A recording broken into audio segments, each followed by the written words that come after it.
Hello everyone, welcome to our channel. तो आज की क्लास स्टार्ट करते हैं क्वेश्चन आंसर्स की। लास्ट की क्लास में मैंने आपको कुछ क्वेश्चन आंसर डिस्कस किए थे, तो इसी वीडियो को हम आगे बढ़ाते हैं। तो चलिए यहाँ पे क्वेश्चन देखते हैं। सूची 1 को सूची 2 में सुमेलिखित कीजिए तथा नीचे दिए गए कूट का प्रयोग कर सही उत्तर चुनिए। मतलब इनको आपस में मिलाना है कि कौन कहाँ पे क्या सही था, ठीक है, इनको और सही उत्तर देना है। सबसे पहले है बहादुर शाह द्वितीय, फिर है बिजरिस कादिर, कुंवर सिंह, लियाकत अली। अच्छा, अब इनमें ये पूछा गया है कि इनके विद्रोह का, ये तो है विद्रोही नेताओं के नाम और ये है केंद्र के नाम। तो ये पूछ रहे हैं कि कौन से नेता कौन सा कहाँ पर, मतलब कहाँ पर विद्रोह करता था, इसका केंद्र कौन सा था। तो चलिए सबसे पहले आता है बहादुर शाह द्वितीय। हु इज बहादुर शाह द्वितीय? आप सबको पता है बहादुर शाह द्वितीय कौन थे भाई? मुगल सम्राट, बताया था ना, नाम मात्र का बादशाह, जिसको वैसे ही उसको अंग्रेज बेचारे से सारी पावर छीन चुके थे, बट अंग्रेजों ने जाके उस दिन हमारे सैनिकों ने जाके बोला कि अरे आप वापस से फिर से सम्राट बन जाओ, ठीक है ना। तो नाम मात्र का बादशाह भी बोल सकते हैं आप इसको। और वैसे मुगल सम्राट तो भाई हैं ही ये, ठीक है। तो इनका मैंने बिल्कुल डिटेल में बताया है कि इनका विद्रोह का केंद्र कौन सा था, पता है ना आपको? दिल्ली। देखो, जब मैंने बताया था कि अभी सुबह हुई भी नहीं थी कि सैनिक दिल्ली पहुंच गए थे और लोग उनके पीछे पीछे लाल किले तक जा रहे थे, और वो किससे मिलने जा रहे थे? बहादुर शाह द्वितीय से, ठीक है। तो इनका विद्रोह का केंद्र कौन सा है बहादुर शाह द्वितीय का? दिल्ली। बताया था ये कि नाम मात्र का था विद्रोह था। असल में कौन कर रहा था दिल्ली में? इनका वो था बख्त खां, मतलब वास्तव में तो ये कर रहे थे बख्त खां जी, बट नाम मात्र का तो भाई इनको ही बनाया हुआ था, ठीक है। तो देखो बहादुर शाह द्वितीय कहाँ पर हो गए? दिल्ली में, ठीक है। सेकंड पॉइंट आता है बिरजिस कादिर। अब बिरजिस कादिर कौन है भाई? मैंने आपको अवध के बारे में बताया है बहुत ही ज़्यादा डिटेल में, ठीक है। और मैंने ये भी बताया था कि वहाँ के एक नवाब थे जो अपनी उसकी जनता के बहुत फेवरेट थे। उनका नाम था वाजिद अली शाह। वाजिद अली शाह, ये मैंने आपको बताया है। इनकी बेगम का नाम था बेगम हजरत, ठीक है। तो इनका बेटा था ये नवाब बिजरिस कादिर, ठीक है। इन दोनों की संतान है ये।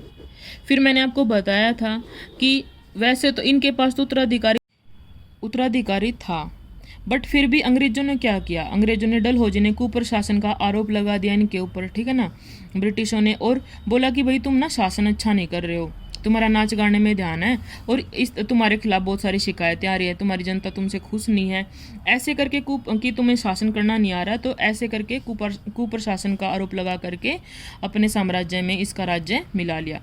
तो अब ये नवाब तो बैठ गया आराम से, ठीक है ना, इनको ये मतलब हटाया तो ये बैठ गए, लेकिन बेगम से ये बात हजम नहीं हुई। बेगम को ये बात बड़ी चुभी कि अरे भाई हमारा तो मतलब पुत्र भी है और फिर भी तुम हमारा राज्य कैसे ले सकते हो। तो इसने क्या किया? इसने विद्रोह कर दिया, और विद्रोह करने के बाद इसने क्या किया? अपने बेटे बिरजिस कादिर, जो कि उस टाइम नाबालिग था, उसको राजकुमार घोषित करके गद्दी पे बिठा दिया, ठीक है, और मतलब अंग्रेजों से पंगा मोल ले लिया। तो इस तरह अवध में विद्रोह स्टार्ट हुआ था। आप समझ गए ना अवध में क्या हुआ है। तो अवध से कौन बिलोंग कर रहे हैं? ये हमारे बिरजिस कादिर जी बिलोंग कर रहे हैं, ठीक है।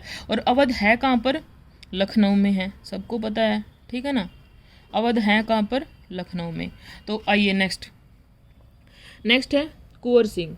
तो कुंवर सिंह के बारे में तो मैं आपको कई बार बता चुकी है ना। तो ये 80 साल के वृद्ध थे और ये अंग्रेजों से लोहा लेने के लिए निकले थे। काफ़ी अच्छा लड़े भी, बट फिर हार गए थे और शायद शहीद भी हो गए थे ये। तो ये कहाँ से लड़े थे? बिहार के जगदीशपुर से, ठीक है। तो ये कहाँ पे कनेक्ट हो जाएंगे? जगदीशपुर में, ठीक है। बिरजिस कादिर जी कहाँ चले जाएंगे? लखनऊ में। और बहादुर शाह द्वितीय दिल्ली में। अब लास्ट आते हैं लियाकत अली जी।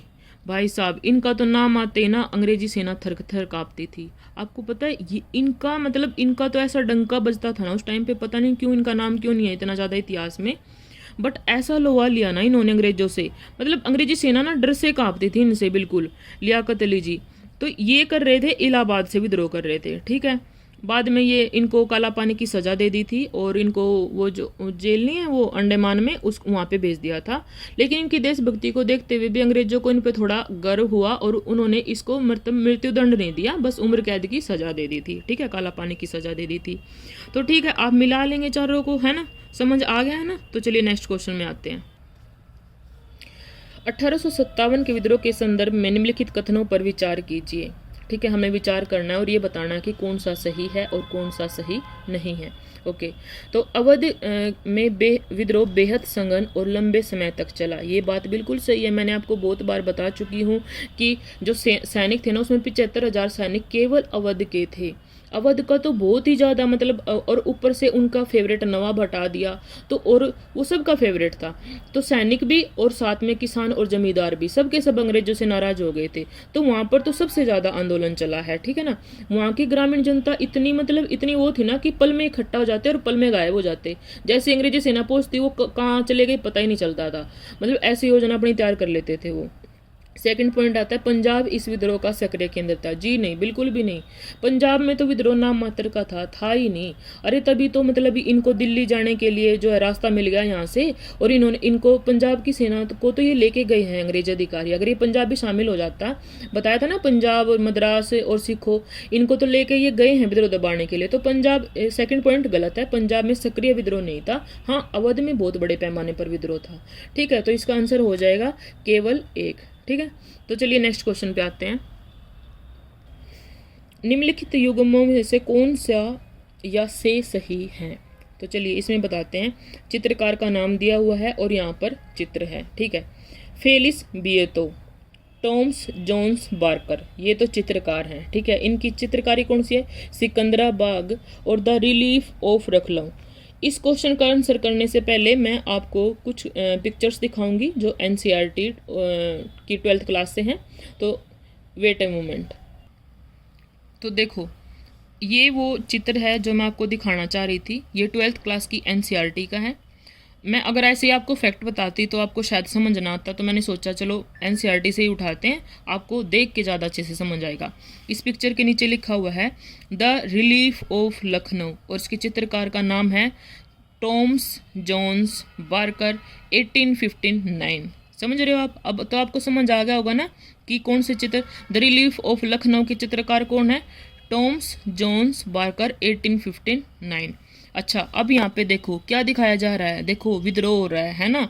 ये जो वर्दी में लोग हैं ना, ये तो ब्रिटिश अधिकारी हैं। ठीक है, और जो ये ऐसे, हाँ, ये इनके घोड़े, और ये बेचारे देखो हमारे भारतीय, ये जो धोती में और ये अपना टोपी में बैठे हुए हैं। तो देखो ये बताया हुआ है। बेसिकली ये चित्र पता है क्यों बनाए गए थे? जैसे 1857 का रिवोल्ट हुआ ना, तो अब ये बात वहाँ पहुँची, ब्रिटेन में पहुँची है ना, तभी तो महारानी विक्टोरिया की उद्घोषणा आई थी।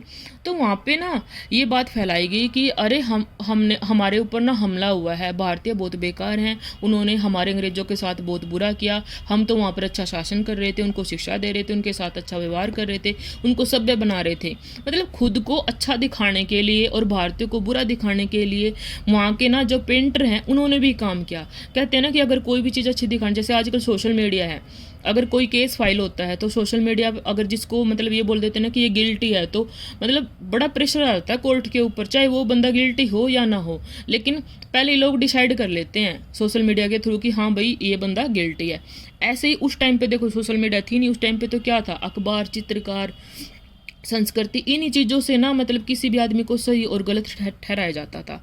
तो अंग्रेजों ने ना अपनी पूरी जान लगा दी ब्रिटेन में कि हम कहीं से भी गलत नहीं दिखने चाहिए, ये नहीं पता चलना चाहिए कि हमारी पॉलिसीज़ गलत थी, इसलिए हमारे ऊपर हमला हुआ है, नहीं तो फिर महारानी बताती उनको। इसीलिए उन्होंने क्या किया, अपने चित्रकारों को लगा दिया, अपने जो अखबार वाले हैं उनको लगा दिया कि भारतीयों के बारे में बुरा से बुरा प्रचार करो। तो द रिलीफ ऑफ लखनऊ उन्हीं में से एक कोशिश थी टॉम्स जोन्स बार्कर की। उसने बताया कि देखो हमारे अंग्रेज सैनिकों को ना मार रहे हैं और हमें वहाँ अच्छे से जीने नहीं दिया जा रहा है, इसीलिए भारतीय हमारी जो सेना को है ना वहाँ पे भारतीयों का वध करना पड़ा। ठीक है, अच्छा सेकंड पिक्चर मैं दिखा, ये देखिए आप, ये पिक्चर है, ये देखिए कोई ब्रिटिश महिलाएं हैं और ये आपस में लिपटी हुई हैं ऐसे, और इनके फेस से ही पता चल रहा है कि ये डरी और सहमी हुई है। देखो ध्यान से देखो, मतलब डरी सहमी से बेचारी ये औरत बैठी हुई है, जैसे कहीं मौत का इंतजार ना कर रही हो, है ना, ऐसा लग रहा है ना देख के। तो देखो यहाँ पर इन मेमोरियम चित्रकार जोसेफ नोएटल पेंटन। कौन है? Joseph Noel Paton 1859। ठीक है। इस चित्रकार ने क्या दिखाने की कोशिश की है कि भारत में ना हमारी महिलाएं यानी कि ब्रिटिश महिलाएं सुरक्षित नहीं हैं और बच्चे भी सुरक्षित नहीं हैं। देखो वो कैसे कांप रहे हैं, है ना, उनकी इज्जत को, सुरक्षा को खतरा है। मतलब ऐसे चित्रकारों ने अपना मतलब मानसिक स्थिति को बदलने का काम किया। तो चलिए अब वापस क्वेश्चन पे आते हैं, मैं आपको वापस। और ये देखिए, ये एक चित्र है, ठीक है, ये है सिकंदराबाग। देखो ये लिखा हुआ है सिकंदराबाग और चित्रकार हैं फेलिस बिएतो 1858। यहाँ पर हमें एक ज़माने में नवाब वाजिद अली शाह द्वारा बनवाए गए रंग बाग प्लेजर गार्डन के खंडरों में 4 आदमी दिखाई दे रहे हैं। यानी कि नवाब वाजिद अली शाह का क्या था? रंग बाग था। ठीक है। और इसको प्लेजर गार्डन भी बोलते थे। इसके खंडर में मतलब बस अब 4 ही आदमी दिखाई दे, खंडर बन चुका है। ठीक है। तो अब समझ आ गया आपको? तो चलिए अब उस क्वेश्चन का आंसर देते हैं हम। और ये भी देखो, दिल्ली रिज पर स्थित एक मस्जिद पेलिस बियोतो द्वारा लिखा गया चित्र है। ये देखो यहाँ पर ये मस्जिद है ना। ब्रिटिश मतबाही और ध्वंस की असंख्य तस्वीरें उतार दी। Come to the point. अब आप आंसर कीजिए इस क्वेश्चन का, मैंने आपको दिखा दिया है। तो अब देखो फेलिस बियोतो का बताया था ना अभी सिकंदराबाग में। देखो वो अवध जो वाजिद अली शाह जी का था प्लेजर गार्डन, उसका खंडर बना हुआ है, अभी अभी दिखाया मैंने आपको। अच्छा, Thomas Jones Barker the relief of Lucknow, है ना, वो दिखाया था। देखो वहाँ पे जितने वो सेना खड़ी हुई थी भारतीय और ब्रिटिशर्स की। तो अब समझ आ गया ना, आंसर अच्छे से दे लोगे। देखो एनसीईआरटी से डायरेक्ट जो पिक्चर दी है ना उससे क्वेश्चन बना के पूछ लिया है। देखो आप मतलब एक एक पॉइंट, एक एक पिक्चर भी कितनी इंपॉर्टेंट होती है। और ये यूपीएससी में पूछा हुआ क्वेश्चन है प्रीवियस ईयर का। 1857 के विद्रोह के नेतृत्व के संदर्भ में निम्नलिखित युग्मों का विचार कीजिए। ठीक है। ये स्थान दिए गए हैं और ये नेतृत्वकर्ता दिए गए हैं। मतलब किसने कहाँ नेतृत्व किया है। छोटा नागपुर कोल आदिवासी। तो देखो ये बिल्कुल अलग टॉपिक है, मैं इसको डिटेल में बाद में समझाऊंगी आपको, ये समझाया जाएगा। तो इस यहाँ पर अभी मोटा मोटा आप समझ लो, यहाँ पर गोनू ने किया था। अच्छा, कानपुर में आपको याद है ना नाना साहब बताए थे मैंने। और आरा कहाँ पर है? बिहार में। बिहार के जगदीशपुर के आरा में कौन थे? जमींदार कुंवर सिंह। देखो वैसे ये क्वेश्चन ना आप इन दोनों से के पता होने पर भी कर सकते थे, है ना, क्योंकि थर्ड पॉइंट तो यही बचा ना। तो कानपुर में मैंने आपको बताया नाना साहब जी थे। आरा कहाँ पर है? बिहार के जगदीशपुर में। और वहाँ पर बिहार में है कौन? जमींदार कुंवर सिंह। ठीक है। और छोटा नागपुर कोल आदिवासी में गोनू। ठीक है, क्लियर हो गया। तो चलिए नेक्स्ट क्वेश्चन पे आते हैं। 1857 के विद्रोह के समय भारत में गवर्नर जनरल कौन था?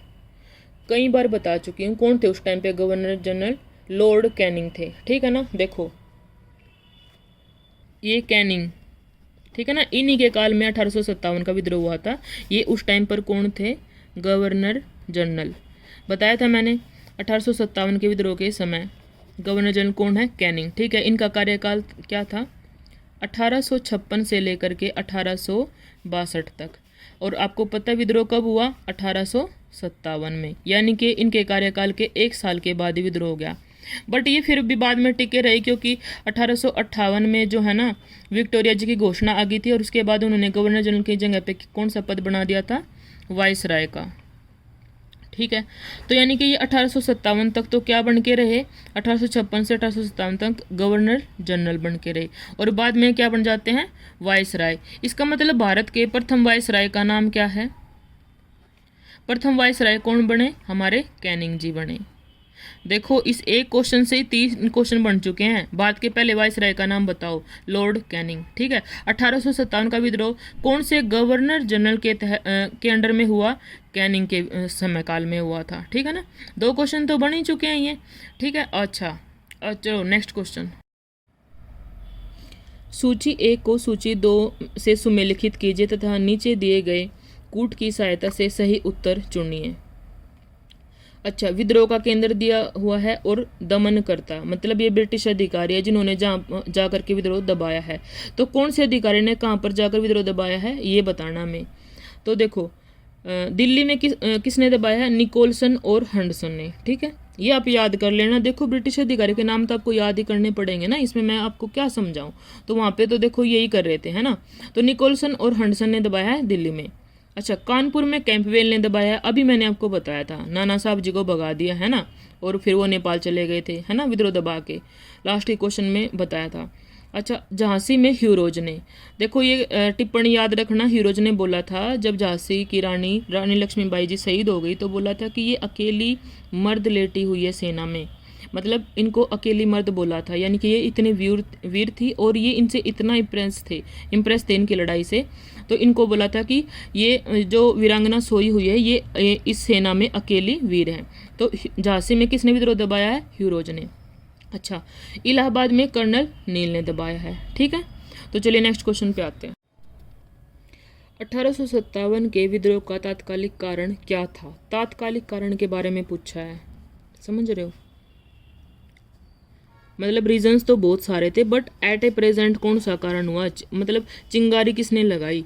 तो ये तात्कालिक कारण इसमें तो बोला है धार्मिक, राजनीतिक, आर्थिक, सामाजिक। अब आप खुद बताओ, इसका आंसर होगा धार्मिक। क्यों होगा, आपको याद है ना, मैंने बताया था चर्बी वाले कारतूस से ये दुर्घटना शुरू हुई थी।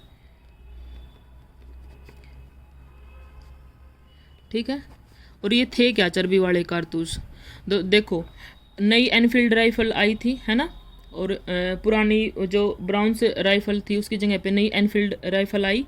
उसमें जो कारतूसों का इस्तेमाल होता था उनकी चर्बी, उन पर जो है ना गाय और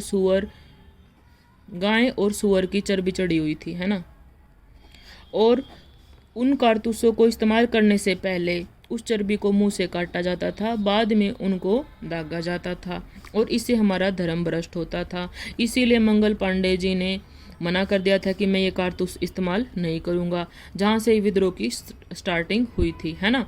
समझ गए आप। तो सबसे पहला तात्कालिक कारण की बात पूछी है, वैसे रीजंस तो बहुत सारे हैं, बट तात्कालिक कारण चर्बी वाले कारतूस से स्टार्ट हुआ है, और वो क्या बनता है, धार्मिक कारण, है ना। गाय और सूअर की चर्बी, मतलब हमारा धर्म भ्रष्ट कर रहे हो तुम, तो ये आंसर हो गया इसका धार्मिक। ठीक है, नेक्स्ट क्वेश्चन। 1857 के विद्रोह का आरंभ कहाँ से हुआ।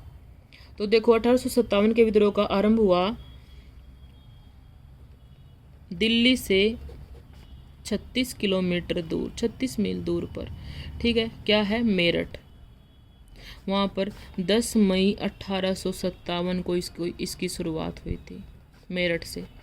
ठीक है, तो 10 मई 1857 को मेरठ से शुरुआत हुई, बाद में धीरे धीरे फैलता हुआ पूरे उत्तर भारत में फैल गया था।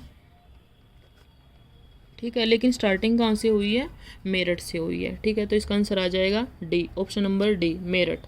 1857 के विद्रोह के दौरान सर्वप्रथम किस शहर पर कब्जा किया, मतलब अंग्रेजों ने सबसे पहले कहाँ विद्रोह दबाया। तो सबसे पहले अंग्रेजों ने विद्रोह दबाया है दिल्ली में। देखो 20 सितंबर 1857 को सबसे पहले उन्होंने दिल्ली पर कब्जा कर लिया। ठीक है, निकोलसन और हंडसन अभी बताए थे ना, कौन थे वहाँ पर सैनिक अधिकारी, निकोलसन व हंडसन। निकोलसन और हंडसन ने वहाँ पर विद्रोह दबाया था, दबा के ख़त्म कर दिया। कहाँ पर, दिल्ली में 20 सितंबर 1857 को। ठीक है, दिल्ली में उस टाइम है कौन, मुगल सम्राट बहादुर शाह। अच्छा, बहादुर शाह को क्या किया भाई, इन्होंने गिरफ्तार कर लिया। ठीक है, और इनको जेल भेज दिया, रंगून। ठीक है, रंगून भेज दिया इनको, और फिर ये वहीं पर मरे। ठीक है ना बेचारे। और इनके जो राजकुमार थे उनको मार दिया अंग्रेजों ने, राजकुमारों को मार दिया। ठीक है, तो ऐसे विद्रोह दबाया, मतलब देखो कितना क्रूर था ना। आए और आखिरी विद्रोह दबा दिया, बहादुर शाह को गिरफ्तार कर लिया जो कि मुगल सम्राट थे, कहने को भले ही नाम मात्र थे बट थे तो मुगल सम्राट ना। और इनको जेल भेज दिया रंगून में, और इनके राजकुमार को मार दिया। चलिए, तो अब आज की वीडियो को यहीं एंड करते हैं, ज़्यादा लंबा नहीं करते हैं। बाकी के क्वेश्चन हम अगली वीडियो में करेंगे। Okay, good luck, thank you and good study.